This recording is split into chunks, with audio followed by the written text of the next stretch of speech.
is Paul Tiambezeleza. I'm the Vice Chancellor of the United States International University Africa, and we are all very delighted to be welcoming the conference of the African Studies Association of Africa. USIU is the oldest private secular university in the region, and we are also very international. We have students from more than 74 countries, and we are a very comprehensive university. So we feel because of those qualities, it was important for us to bid for the hosting of the third conference of the African Studies Association.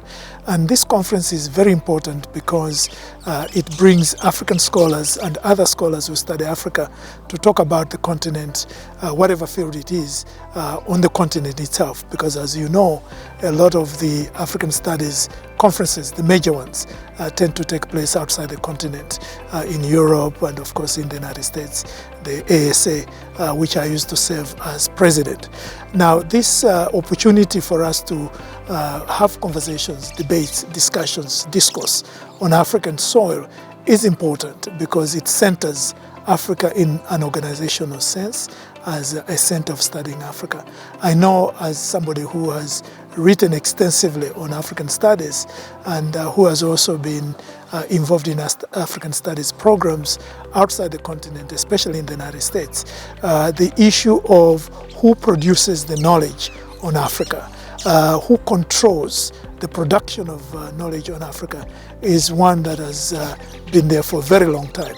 And it is important for us on the continent to take the lead in discussing African issues because we are the center of that experience of being African.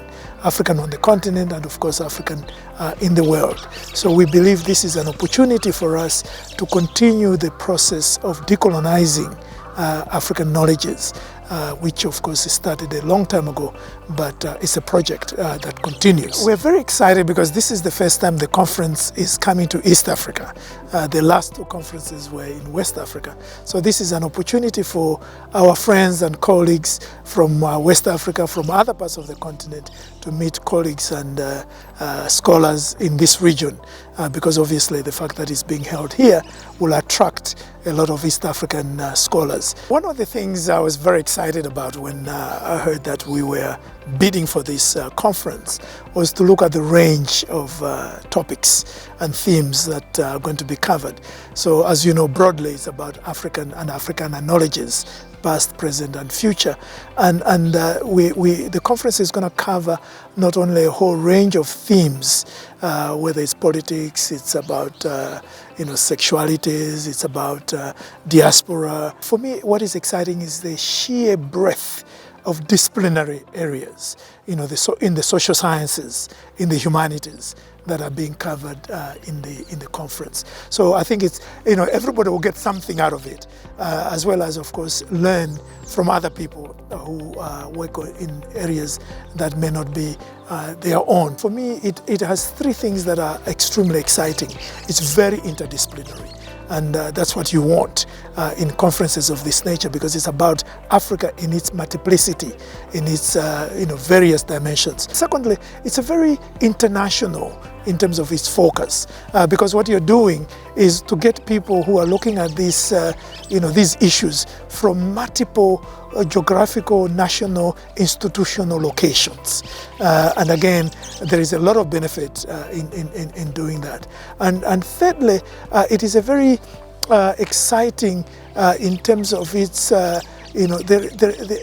practicality, because some of the issues that I'm looking forward to seeing in the discussions is how do we deal with the issues that are pressing challenges for Africa, but at the same time, what are the solutions to those issues? So it combines the highest levels of intellectual discourse, but also paying attention to policy, paying attention to translating research into making engagements and interventions that make a difference in the lives of our people across the continent. Whether we are talking about young people, old people, we are talking about men and women, we are talking about people of different religious traditions, people of different sexualities, you name it. So I've been involved in African studies for a very long time. And a lot of the themes speak to my own work. Over a long time, I've focused on some of the themes that are going to be covered in the conference. One of the things that I started working on in the 1980s is, of course, gender history. In fact, my first book was on women in the Kenyan economy and labor movement, published in 1988. So gender has been very central to my understanding of society, to my analysis and research of African history, of African societies, and so on. The second area that is also well covered in the conference that is very dear to me is intellectual history, the history of ideas and the history of knowledge-producing institutions. I've written extensively on both aspects of intellectual history, including, of course, the history of African universities and so on and so forth. The third area that is covered in the conference that again speaks to me is the history or the issues of human rights. So I've done a lot of work on human rights studies, the struggles for human rights, the conceptualizations of human rights, the debates about different generations of human rights, and so on. And then the fourth area, which again is reflected in the themes of the conference, is my work in diaspora studies.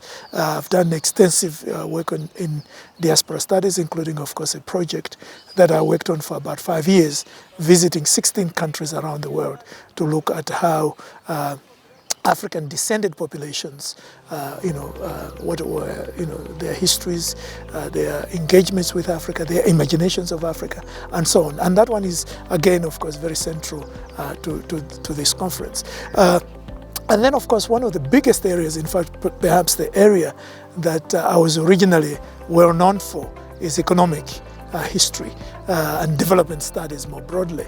And I see that a lot of the issues that are going to be covered in this conference talk about African development issues, the challenges, the opportunities, and so on. So economic history, development studies is something that I've been very interested in for a very long time. In fact, my PhD dissertation was on the Kenyan economy and labor movement and so on during the colonial period. So this is an area I've worked on for now nearly 40 years. And then I also see, in fact, I saw one of the topics that is covered in this conference is space, how we conceptualize space and culture. I did a book edited many years ago. I think this is in the late 90s or early 2000s, which is on space and culture in Africa. So how do we conceptualize space? How do we occupy space? How do we think of space? And how does it influence society development? So the interface between geography and history, geography and society is something that I see will be covered in this conference. And then finally, I noticed that in the themes of the program, there is also another area that I've been very interested in for a very long time, and that is what one could call broadly cultural studies, but more specifically issues to do with leisure. I did a book, edited book many years ago on leisure in urban Africa, where we were looking at how do Africans entertain themselves. So the culture of film, the culture of music, the culture of theater, even the radio, and even just hanging out and talking to each other on street corners. How do young people enjoy themselves? How do older people enjoy themselves? How do women enjoy themselves in terms of leisure? So I see some of those topics will be covered in this conference. So for me, it speaks to me very personally. I look forward very much to welcoming you to this great university of ours.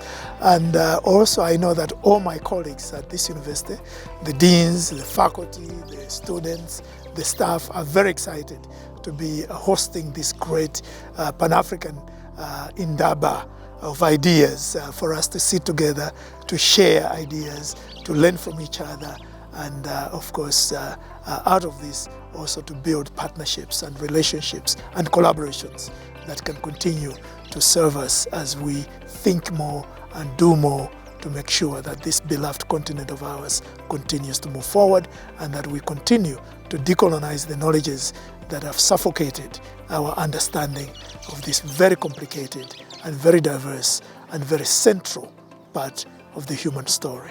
This conference will have a film festival to it, so the opportunity to really showcase African films, and to talk to producers and directors and writers in the film industry is extremely important. And for us at USIU, this is especially gratifying that we'll be able to do that, because we just opened last year a new school of communications, cinematic and creative arts. And in our cinematic program or department, our students are doing absolutely fantastic work.